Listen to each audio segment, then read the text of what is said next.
Hi, I'm Carlo Von. This is how I wrap my hand. So first, i-roll ko muna siya ng ganito. Para mas madali ko siya i-wrap sa kamay.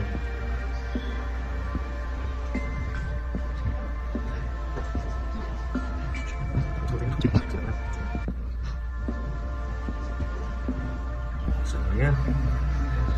So, ganito ang style.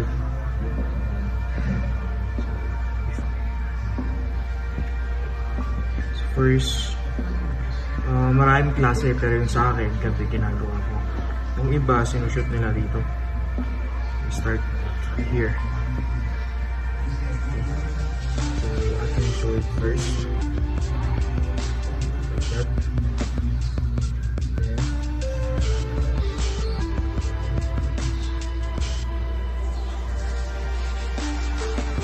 Kasi ako, ginagawa ko 3 times kung sa wrist.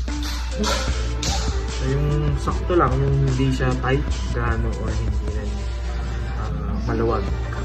Yung nakaka-move pa rin siya. I mean, nakaka-flow pa rin ng maayos yung tubo.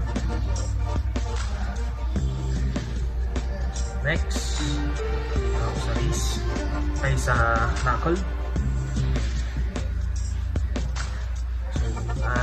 I maintain na open yung mga daliri ko. And 4. And 4. Close. And I go back to this. 1. After that, punta ulit sa pinky. Punta sa pinky, then close.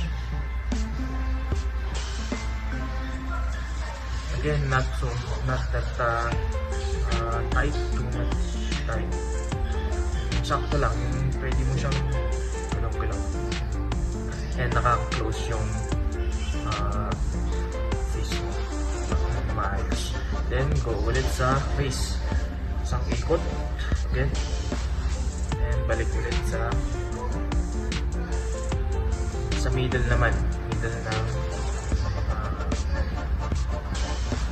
knuckle. So, balik ako dito. Then, close again.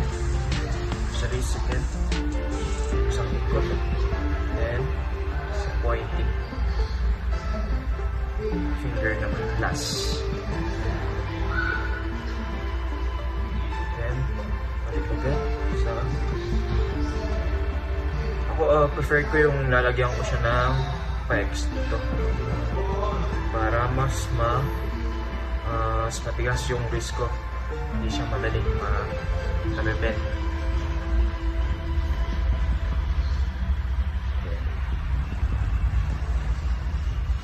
Then, sa wrist. And slash. Dito. Yan. Done. Tapos na, pwede nang mag-knockout ulit. There. Okay.